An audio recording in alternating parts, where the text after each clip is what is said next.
जय हिंद साथियों, स्वागत है एक बार फिर से आप सभी का अपने यूट्यूब चैनल वन डे सारथी पर। मैं प्रशांत शुक्ला एक बार फिर से आप सभी का अपने यूट्यूब चैनल पे हार्दिक स्वागत करता हूं। दोस्तों, हम सभी लोग आपके लिए उत्तर प्रदेश पुलिस की प्रश्नों की श्रृंखला करा रहे थे, इसके बाद कुछ टॉपिक्स को भी कवर करवा रहे थे और मैं आपको हिंदी पढ़ा रहा था। मैं वर्णमाला की शुरुआत किया था जिसमें मैं आपको ऑलरेडी 2 वीडियो प्रोवाइड करा चुका हूँ, जिसमें हमने पढ़ा था भाषा क्या होती है और साथ ही साथ भाषा की विशेषताएँ और स्वर के वर्गीकरण को पढ़ा था। अभी स्वर का एक वर्गीकरण बचा था जिसका नाम क्या था? तालु की स्थिति के आधार पे, तो आज इसको हम कवर करेंगे और साथ ही साथ हम व्यंजन पर भी चर्चा करने वाले हैं। तो साथियों, अगर आपको वीडियो पसंद आए तो आप सेशन को शेयर कीजिएगा, लाइक कीजिएगा और हो सके तो सब्सक्राइब भी कीजिएगा। चलिए हम सेशन की शुरुआत करते हैं और ध्यान दीजिएगा, आज हम वर्णमाला को पढ़ने वाले हैं। तो वर्णमाला का आज हमारा तीसरा लेक्चर होने वाला है और आपको अगर इसका पीडीएफ चाहिए तो आप जो है हमारे टेलीग्राम चैनल को भी ज्वाइन कर सकते हैं, जिसका लिंक आपको डिस्क्रिप्शन बॉक्स में दे दिया जाएगा। और हमारे टेलीग्राम चैनल का नाम क्या है? वन डे सारथी यूट्यूब चैनल का भी नाम है और टेलीग्राम चैनल का भी यही नाम है। तो चलिए हम सेशन की शुरुआत करते हैं। यहाँ पर आपको ध्यान देना है कि जब भी हम बात करेंगे इस यहाँ पे पहला जो वर्गीकरण था हमने पढ़ लिया था। कौन-कौन से वर्गीकरण हमने पढ़ा था? हमने पढ़ा था ओष्ठ की आकृति के आधार पे, जीव की क्रियाशीलता के आधार पे, मात्रा व उच्चारण में लगने वाले समय के आधार पे। तो 3 वर्गीकरण हमने पढ़ लिया था। चौथा वर्गीकरण क्या है? तालु की स्थिति के आधार पे। तो साथियों ध्यान दीजिएगा, तालु की स्थिति के आधार पे अगर आपसे पूछा जाए स्वर कितने प्रकार के होते हैं, तो तालु की स्थिति के आधार पे स्वर जो है 4 प्रकार के होते हैं। कौन-कौन से होते हैं? एक आपका होता है समृद्ध स्वर। देखिए, समृद्ध को हम क्या बोलते हैं? बंद स्वर भी कहते हैं। दूसरा आपका क्या होता है? अर्ध समृद्ध स्वर। तीसरा आपका होता है विपरीत या खुला स्वर। चौथा आपका होता है अर्ध विपरीत स्वर। तो अगर आपसे पूछा जाए कि तालु की स्थिति के आधार पे स्वर कितने प्रकार के होते हैं, तो तालु की स्थिति के आधार पे स्वर 4 प्रकार के होते हैं। कौन-कौन से होते हैं? समृद्ध स्वर, अर्ध समृद्ध स्वर, विपरीत स्वर और अर्ध विपरीत स्वर। समृद्ध का मतलब क्या होता है? बंद और विपरीत का मतलब क्या होता है? खुला। अब इसमें आपको साथियों ध्यान देना कि कौन-कौन से वर्ण किसमें आते हैं। तो अगर हम बात करें सबसे पहले विपरीत की, तो विपरीत की बात कीजिएगा तो विपरीत में क्या आएगा? आपका आ। आप कैसे पहचानेंगे? ध्यान दीजिएगा। जब भी आपको पता होगा कि जब छोटे बच्चे को कहा जाता है कि मुंह खोलिए, तो आप जब मुंह को पूरा खोलते तो वहां पर जैसे क्या आ, तो आप बोलते हैं आ, तो आपका जो मुंह है वो पूरा क्या हो जाता है? खुल जाता है।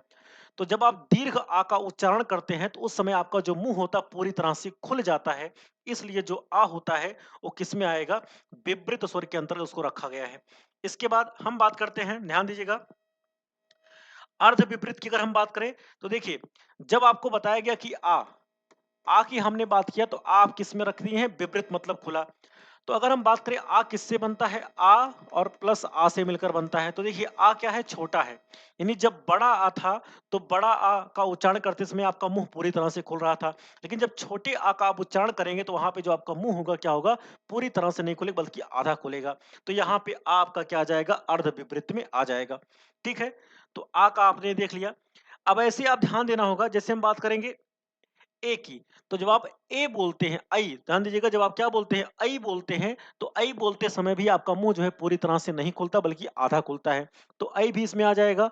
जब आप औ बोलते हैं तो औ बोलते समय भी मुंह आपका क्या होता है? पूरी तरह से नहीं खुलता बल्कि आधा खुलता है। तो आपका क्या हो जाएगा? औ हो जाता है। केवल बड़ा आ को बोलते समय आपका जो मुंह होता है पूरी तरह से खुल जाता है। इसलिए जो बड़ा आ होगा वो किस में आएगा? विपरीत स्वर में आएगा। बाकी छोटा आ, आई और औ बोलते समय आपका जो मुंह होता है आधा खुलता है। आप इसको प्रैक्टिकली भी करके देख सकते हैं। जब बोलते हैं आप क्या? जब आप बोलते हैं आई, जब आप क्या बोलते हैं? औ, तो वहां पर क्या होता है? आपका जो मुंह होता है पूरी तरह से नहीं बल्कि आधा खुलता है। तो आपके किस में आ जाएंगे? अर्ध विपरीत में। अब चलिए समृद्ध की बात करते हैं। तो समृद्ध में ध्यान दीजिएगा, जब आप बोलते हैं ए, जब आप बोलेंगे ए, तो आपका जो मुंह होता है बहुत कम बंद होता है। मतलब यहाँ पर देखिए, जैसे हम पहले सोच रहे थे अर्ध समृद्ध में आधा बंद होता है। जैसे बोलते ए तो आधा मुंह बंद होगा। जब आप बोलेंगे ओ तब भी आपका क्या होगा? आधा मुंह बंद होगा। तो अर्ध समृद्ध में कौन आ जाएंगे? ए और औ। लेकिन जब बात करेंगे समृद्ध की, तो समृद्ध में क्या होता है? समृद्ध का मतलब मुंह बंद हो जाए। जैसे आप बोलते हैं क्या? ई, तो आपका मुंह जो है बंद होता है। जब आप बोलते हैं ई तो क्या होता है? तब भी आपका मुंह बंद होता है। जब आप बोलते हो ऊ या फिर जब आप बोलते हैं री, तो आपका जो मुंह होता है वो क्या होता है? बंद होता है। इसलिए जो है ये सब किस में आ जाएंगे? समृद्ध स्वरों में आ जाएंगे। तो अगर आप प्रैक्टिकली करके देखेंगे तो आपको आसानी के साथ समझ में आ जाएगा। इसमें आपको रटने की कोई जरूरत नहीं है। तो समृद्ध स्वर में कौन कौन से आएंगे? ई, बड़ी ई, बड़ा ऊ और आपका री। इसके बाद अर्ध समृद्ध में कौन आएंगे? ए और ओ आएगा। विपरीत में कौन आएगा? आपका आ। इसके बाद अर्ध विपरीत में कौन आएगा? छोटा आई और औ। तो अगर आपसे पूछा जाए समृद्ध स्वरों की संख्या कितनी, तो आपका आंसर कितना होगा? 4। पूछा जाए अर्ध समृद्ध की संख्या कितनी, तो आपका आंसर क्या होगा? 2। पूछा जाए विपरीत की संख्या कितनी, आपका आंसर होगा 1। और अगर आपसे पूछ लिया जाए कि अर्ध विपरीत की संख्या कितनी, आंसर कितना होगा आपका? 3 हो जाएगा। कितना हो जाएगा आपका? 3 हो जाएगा। ठीक है, तो इतनी बात सबको क्लियर हो गई? इसमें किसी को कोई दिक्कत नहीं है? तो एक बार आप इसका स्क्रीनशॉट लीजिए, फिर हम आगे बढ़ते हैं। चलिए, तो आप सभी लोग फटाफट से इसका स्क्रीनशॉट लीजिए, फिर हम आगे बढ़ते हैं।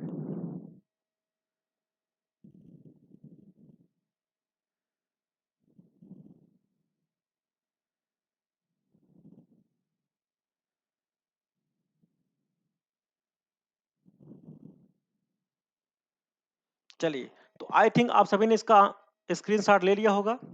चलिए, तो कितना हो गया? 4, 2, 6, 1, 7, 3, 10। अच्छा, अभी एक वर्ड छूट गया है।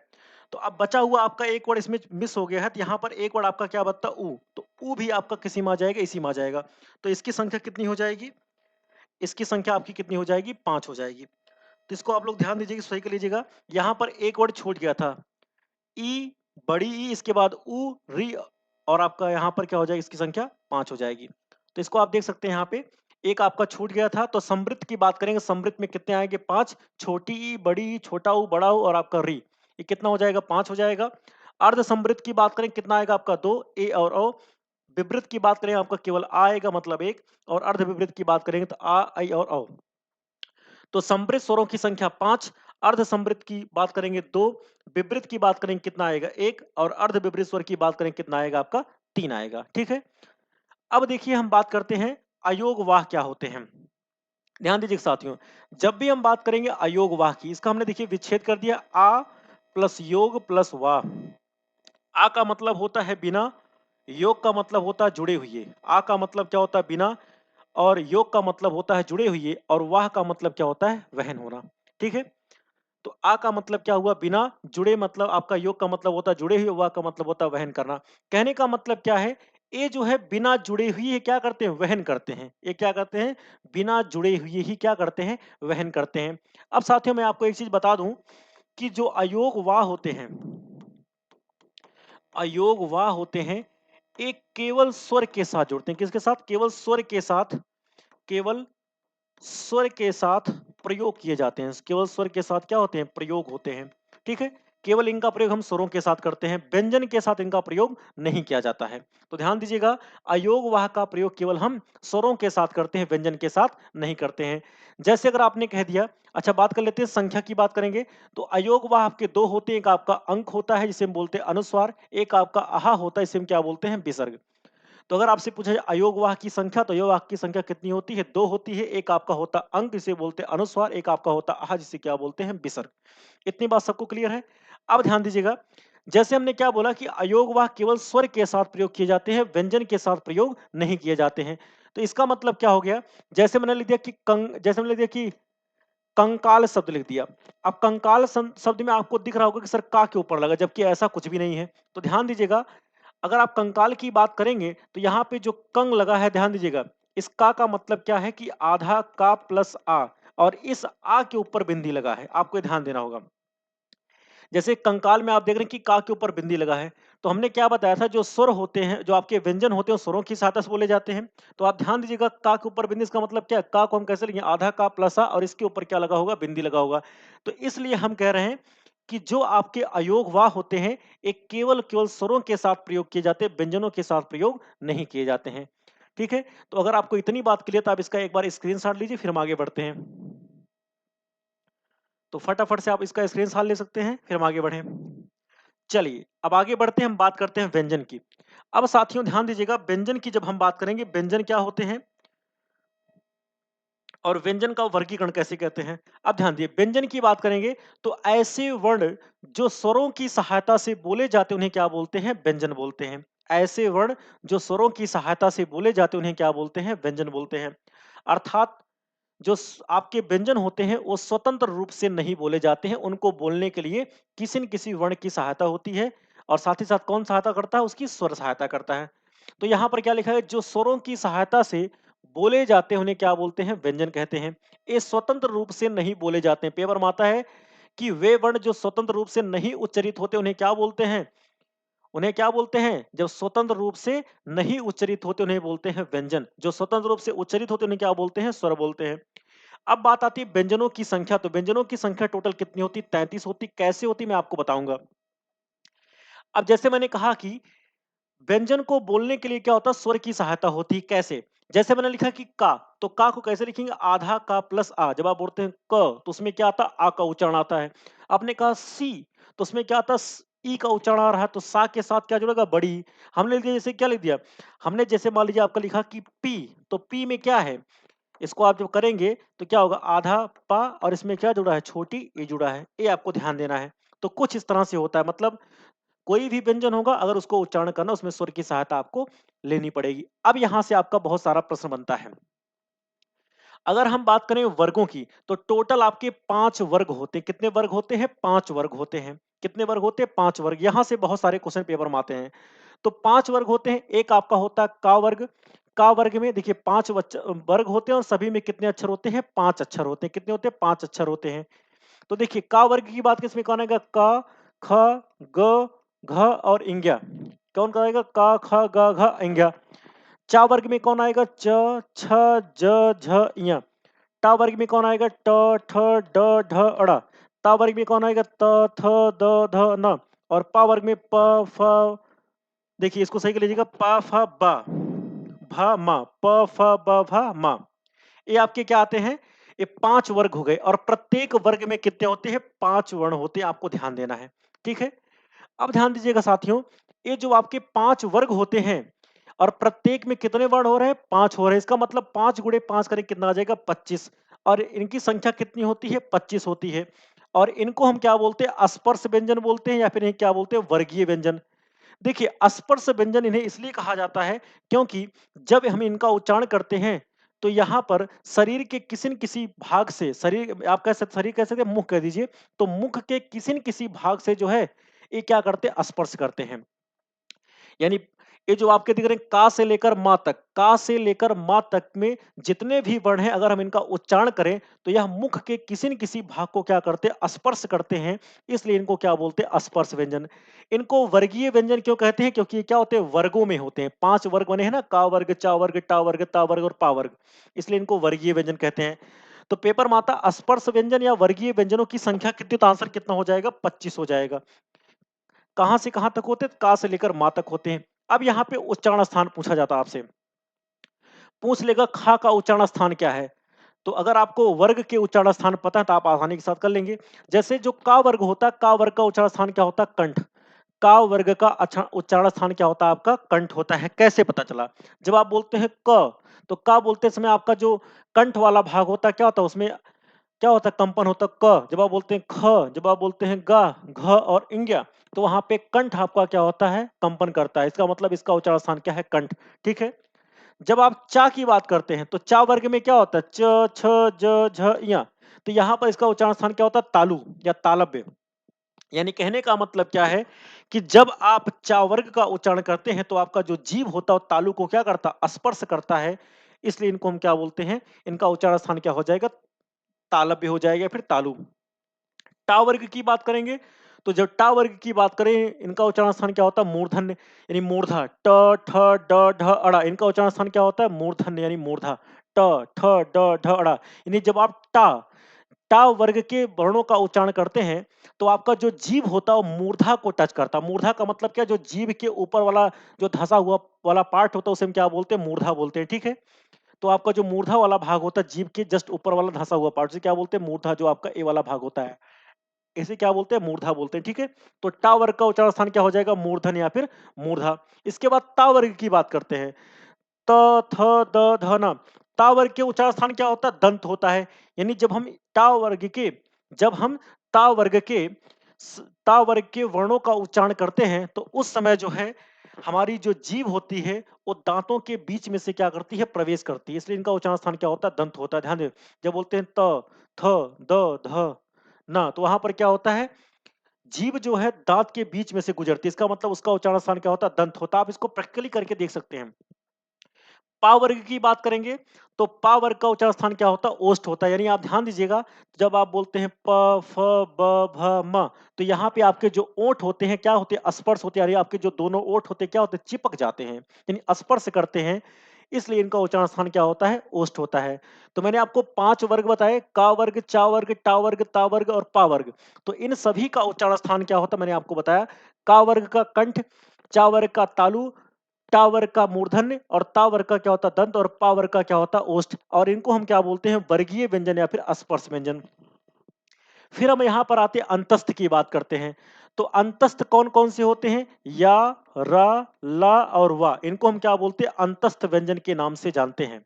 अब ध्यान दीजिएगा साथियों, इनकी संख्या कितनी होती है? 4। कौन-कौन से? या, र, ला और वा।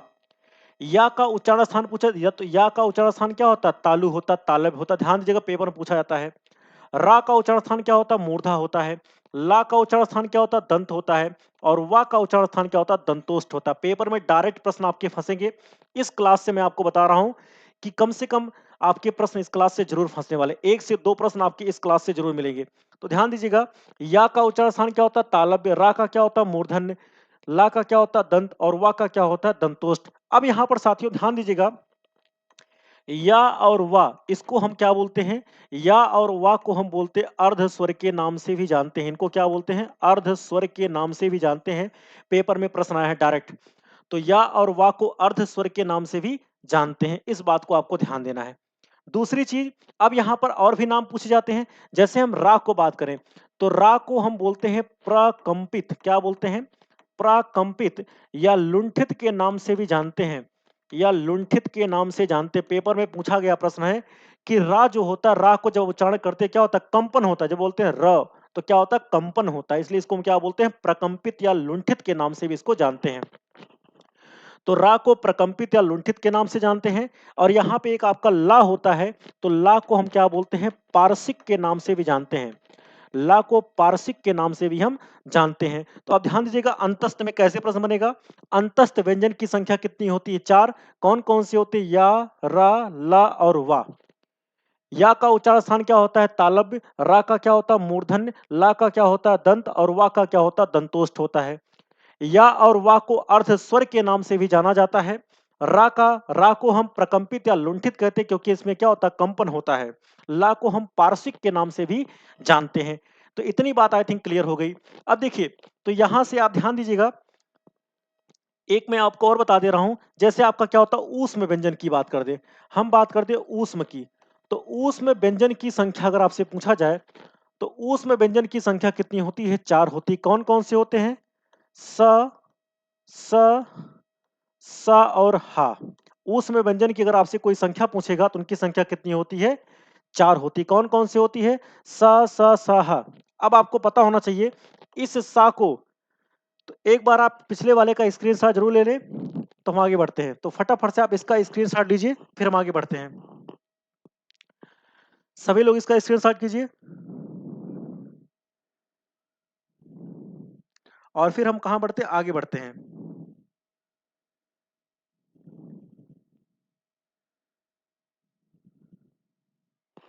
चलिए, तो आई थिंक सभी ने क्या कर लिया होगा?